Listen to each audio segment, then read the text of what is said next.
Well, Razorback fans, it was quite the weekend in Little Rock as the Razorbacks take care of business easily against Arkansas State. They're 2-0. Let's talk about it, let's recap it, and let's react to it on today's Locked On Razorbacks podcast.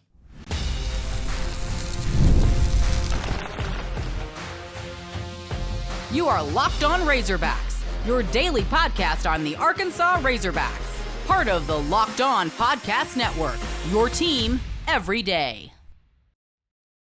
Welcome into Locked On Razorbacks podcast. I am your host, John Nabors. I am also the host of Inside Arkansas Live, which you can catch every weekday starting at noon on Inside Arkansas and InsideArkansas.com. Today's episode is brought to you by Game Time.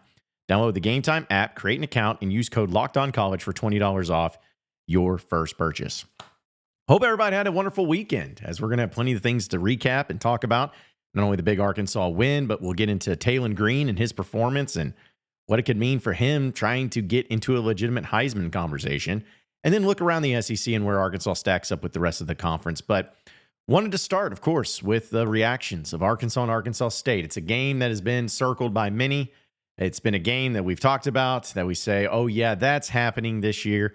I was looking back. I didn't remember exactly when the game was scheduled. I want to say it was in 2022, maybe 2023, when it was officially put on the schedule because they didn't want to have the Missouri game anymore in Little Rock, or at least the SEC told them, hey, don't do that game anymore in Little Rock. So it all got moved to that, and you're like, okay, well, I guess it's finally happening. Well, it finally happened, and it is exactly what it should have been. It was exactly what the Arkansas Razorback football team should have done to an opponent like Arkansas State. 56-14 was the final score. There was never really, except for maybe like about 5 seconds, of any sort of doubt that the Razorback football team was superior in every way, shape, and form. Superior offensively, defensively, even with a few special teams gaffes, it was still all about the Razorbacks. And, I won't spend too much time on Taylen Green because I want to spend an entire segment talking about him, but threw 4 touchdown passes, rushed for another one, had over 100 yards rushing. In fact, led the team in rushing, 151 yards on the ground, 239 yards through the air. Did have 2 interceptions, and that wasn't great. Again, we'll talk about it, but overall great performance from him. Another one from Mike Washington. Got to see what he's all about. 9 carries, 116 yards, and a touchdown. That's good stuff, because you want to be able to have your running back like Mike Washington. I kept saying, I want to see him. I want to see him. I want to see him. We finally got to see him, and he looked really good, but it wasn't in the way of, we got to have this guy play a whole lot. 9 carries is nothing. It's truly nothing. And that's exactly what you want to see, where you see the playmaking ability, you see the explosiveness, you see the talent, but you also don't see the wear and tear because you didn't have him in the game a whole lot. So really good, solid game out of him. The offensive, as far as the receivers go, spread out really well, really effectively. Omega Blake once again led the team in receiving yards, has 5 catches for 64 yards, but CJ Brown, 3 catches for 36. Jalen Brown, 3 catches for 30 yards. Rohan Jones, 2 catches for 74 yards. I guess he actually led the team in reception yards. 2 touchdowns for him, just 1 touchdown. 1 touchdown for him. But Braylon Sharp, 2 catches. Jaden Platt, 2 catches. Braylon Russell, 2 catches. Andreas Poski, 1 catch. So really well spread across the entire landscape there. But the thing is that the offense, I wasn't worried about. You weren't worried about it. We knew going into this game, sure, you want to see some elements to it.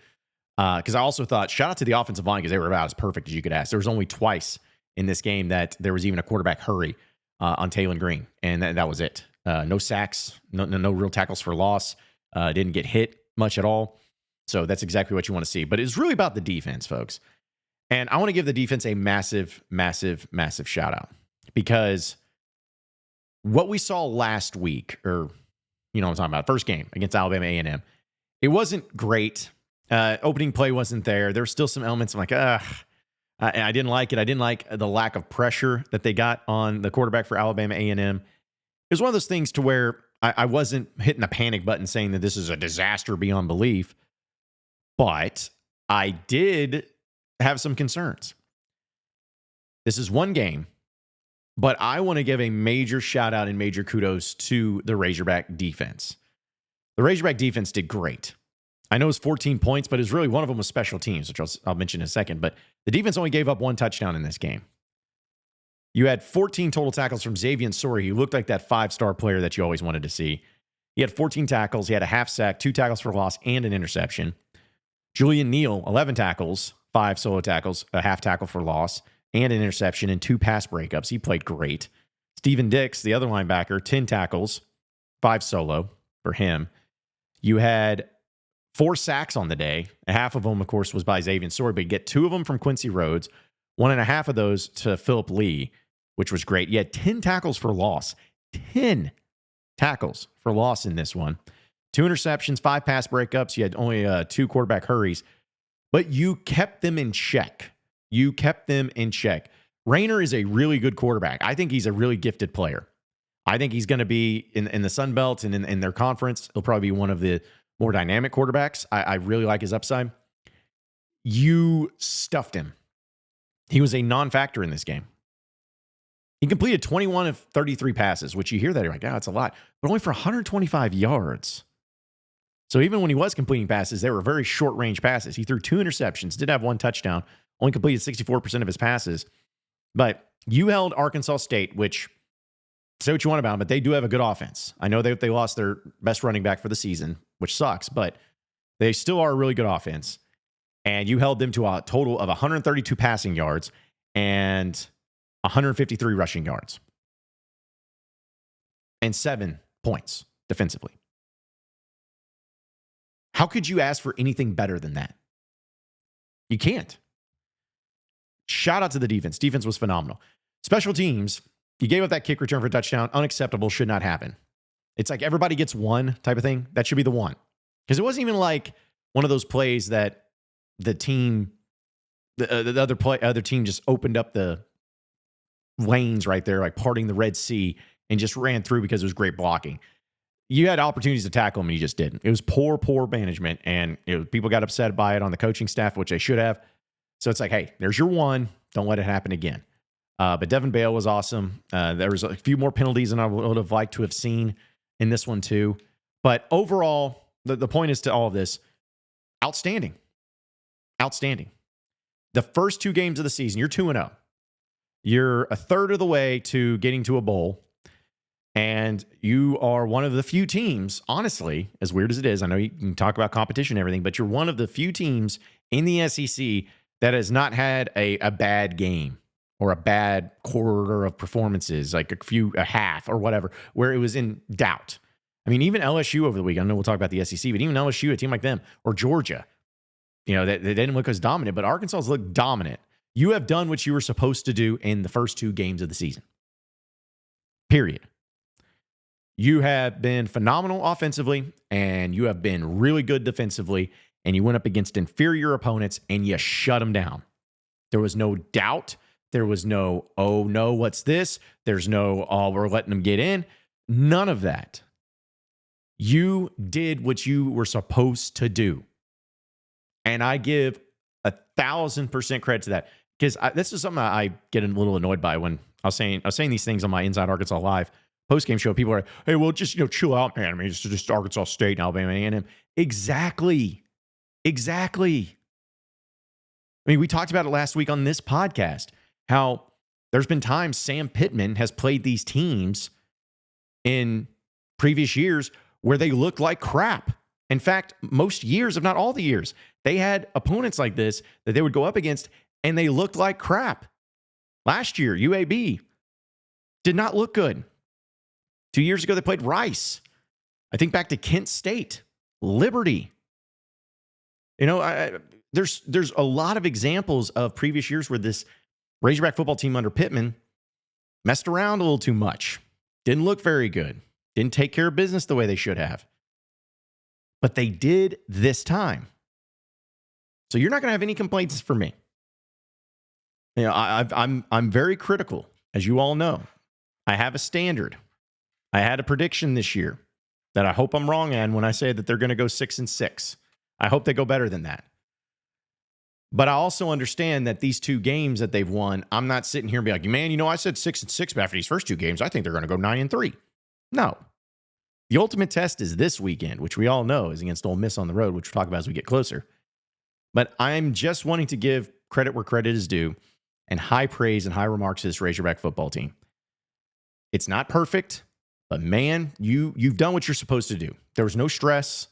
There was no frustrations. There was no, oh my goodness, is this really what we're going to be doing? Oh, this part's just god awful. Like, there's none of that. You've done what you're supposed to do. But now comes the real test. Now comes the real schedule. You got an SEC team next. Then you get Memphis on the road, which they're not a Power 5 team, but as might as well be. And then you get Notre Dame at home, and then Tennessee on the road. Like, the honeymoon's over. You're not getting any more of these Alabama A&Ms and Arkansas States. I appreciate you and thank you for doing what you were supposed to do. But now it's time. Now it's time. We'll talk about that as the week goes on. I want to talk about Taylen Green and his performance so far this season. I know it's just 2 games, but Heisman? I can't wait. We'll get to that more. So stay with us here on Locked On Razorbacks podcast.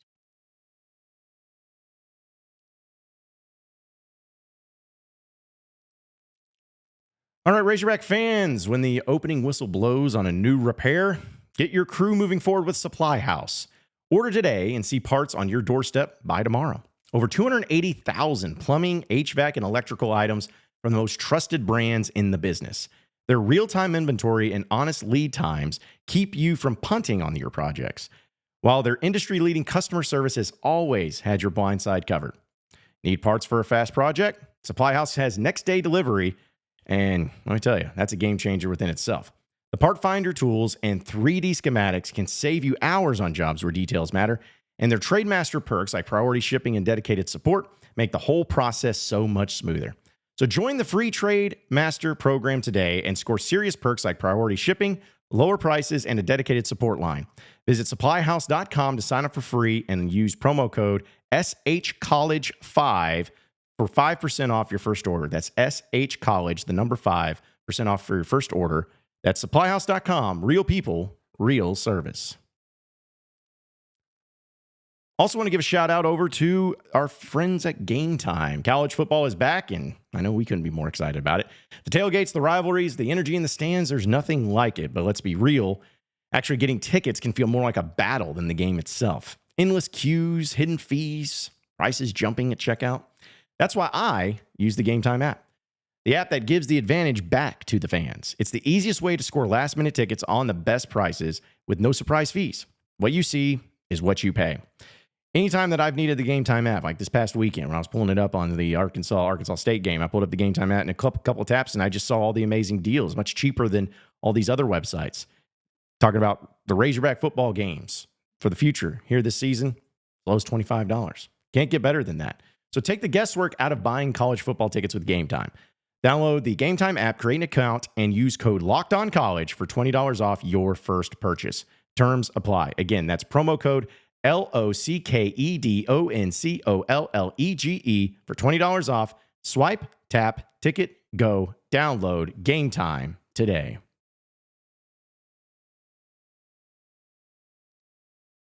All right, so moving on into the next segment of the Locked On Razorbacks podcast. I'm going to talk about Taylen Green here in a second, but I do, real quick, before I get into that, wanted to give a shout out to, yes, the crowd at War Memorial Stadium and to the fans that showed up. It was a beautiful day down there in Little Rock.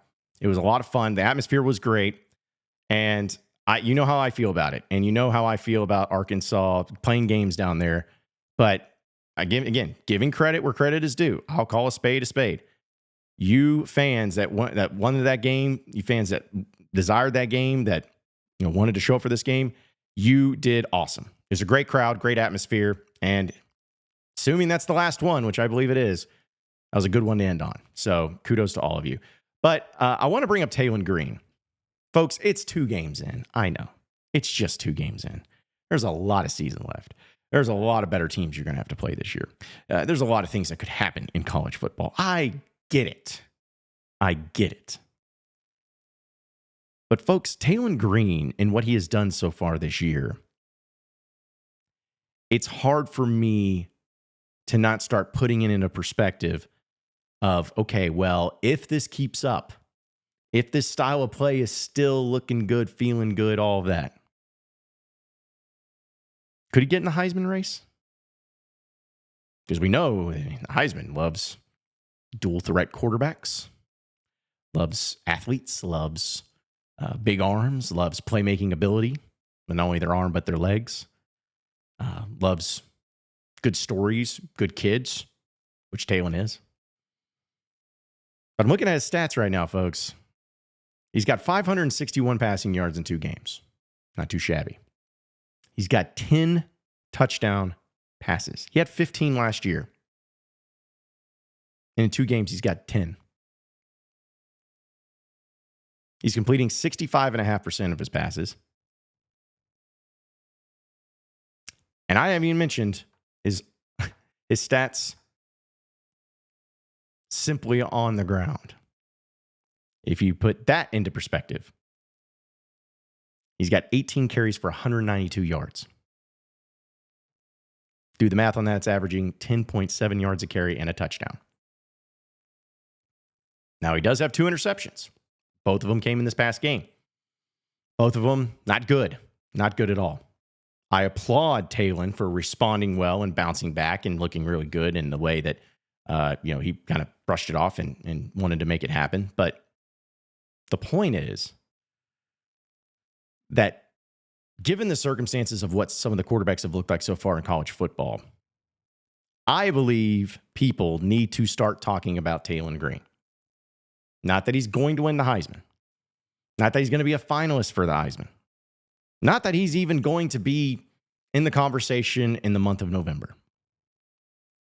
But given what we know right now, what we've seen right now from Taylen Green, how do you not at least put him in the conversation? If you're going to throw all these other players into the mix, how do you not at least mention Taylen? Seriously. I'm looking at the SEC because we can sit here and talk about other stats and everything. There are a couple of other quarterbacks that I feel like can be into the mix when it comes from the SEC as of right now. John Nabors has been great for Oklahoma. I mean, 662 passing yards, completing 72%. Big win over Michigan. But he's only got 4 touchdowns and 2 picks. Bo Prabula, I always get this one right. Prabula from Missouri. Dude has some good stats. 5 touchdowns, no picks, 617 yards, completing almost 80% of their passes. Had a nice win over Kansas. And then Austin Simmons for Ole Miss. He's only completing 60% of his passes. Does have a few more yards than Taylen, but 3 touchdowns, 4 picks, and sacked twice. Taylen Green is completing 72% of his passes. That's the highest in the SEC from a starter. Besides, well, I take that back. Second highest, Diego and Jackson Arnold. Third highest. Wow, okay, so I've misread that stat. So either way, it's still impressive. Shut up. It's over 70%. 561 yards. It's 4th in the SEC. He's got 10 touchdowns, which the next closest player with as many touchdown passes is Bo Prabula. I'm always going to say that name wrong. With 5. Ty Simpson with 5 from Alabama. Arch Manning with 5. Diego Pavia with 5. That's it. So Taylen Green has double the amount of touchdown passes as the second guy in the SEC. His QB rating is 205. No one else in the SEC, starting-wise, has a 205, has anything above 200. Again, I know that it is not this most insane thing, and it's because it's 2 games, and you can't freak out about it. But throwing out all those passing statistics and seeing that Taylen Green is now, right now, folks, Taylen Green is 6th in the SEC in rushing. Not for quarterbacks. For everybody. He is 6th in the SEC. Mike Washington is 4th. He is 6th in the SEC right now. He needs to start getting respect. And he deserves that respect. And he deserves to be talked about in a major positive light. I've been a fan of Taylen this whole time. And I should have brought up the picture, but if you haven't seen it yet, Bobby Petrino, the man, the guy that does not tweet, but sometimes does. He put out a tweet I had the little comparison of Taylen Green and Lamar Jackson. Seems so stupid, doesn't it? Maybe. But Bobby Petrino's coaching this quarterback, and this quarterback's looking really good. And if he has a big game against Ole Miss this weekend, folks, if he has another big game, and say it even leads to a win, you better start talking about the man. You better start giving him his flowers, because he deserves it more so than anybody. Keep doing it, Taylen. Off to a great start. Stay healthy. Most important thing. We'll talk about the rest of the SEC, where Razorback football can stack up against them here in just a second. So stay with us on the Locked On Razorbacks podcast.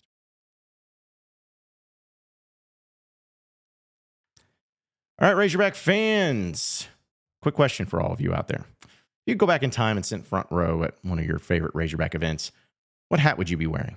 Yeah, what hat? For me, it'd be the game hat.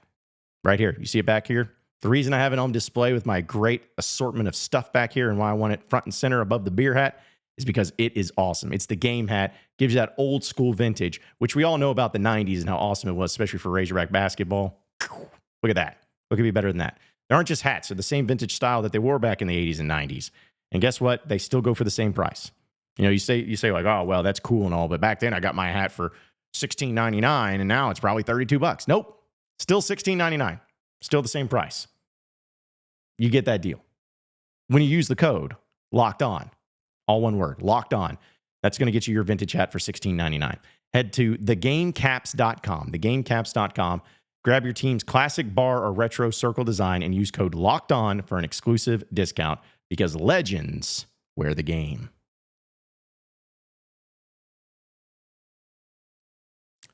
All right, so final segment here on the Locked On Razorbacks podcast. Again, I know it's early. I know there's still a lot of season left, but man, oh man, the SEC's weird. Right now, it is very, very weird. Arkansas's 2-0. That's awesome. Doing good. Some teams are looking better than others, but where does the Razorbacks stack up in this? All right, let's break it down here. The Razorbacks have looked the best team.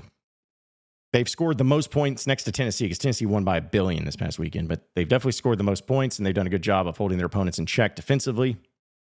But let's look at the scores from the weekend and see if you still feel the same way that you did about it right now. We'll start with Texas. Barely. They beat San Jose State 38-7.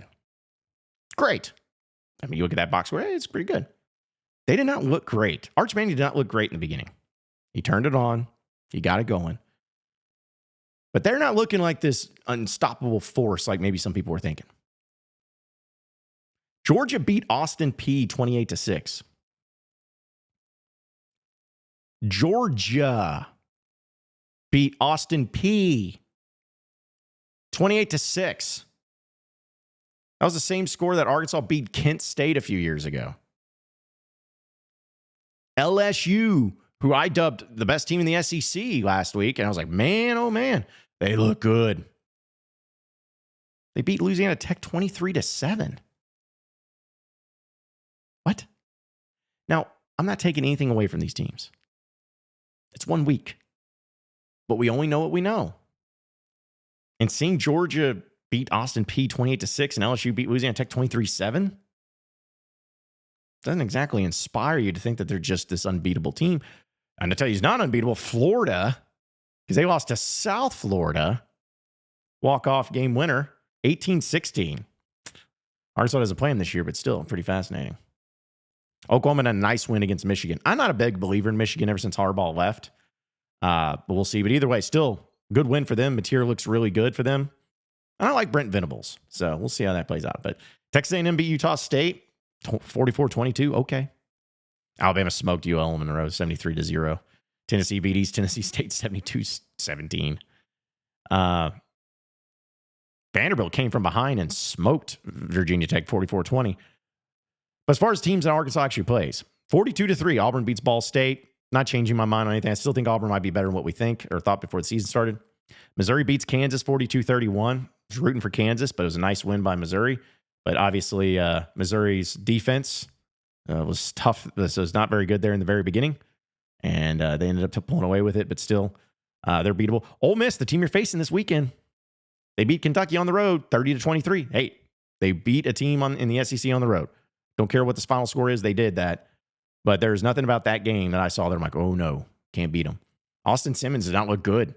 13 of 24 for 235 yards and 2 picks. Not bad.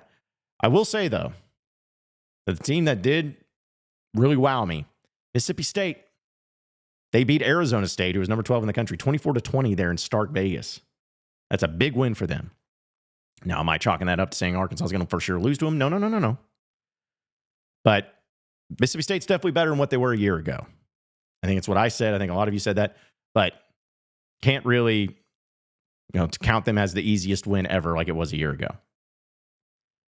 So there's pretty much the SEC from this past weekend. I know it's early, but folks, just saying, based on what we know for 2 weeks, Arkansas is definitely not the worst team in the SEC. You could even make an argument that as far as performances go, they've been the most impressive team in the SEC. Maybe next to Auburn, Arizona State. I know they haven't played the big teams that maybe they have, but again, only knowing what we know, Arkansas looks just as good. But we're going to find out this weekend, aren't we? Appreciate each and every one of you listening in and watching in to the Locked On Razorbacks podcast. Be sure to like and subscribe to the podcast on iTunes or on Google Play. You can also get after me on Twitter, the John Nabors Show, for any questions, comments, concerns that you may have. Keep it going from there. Same podcast time, same podcast channel tomorrow afternoon. Have a great day, everybody. See you then.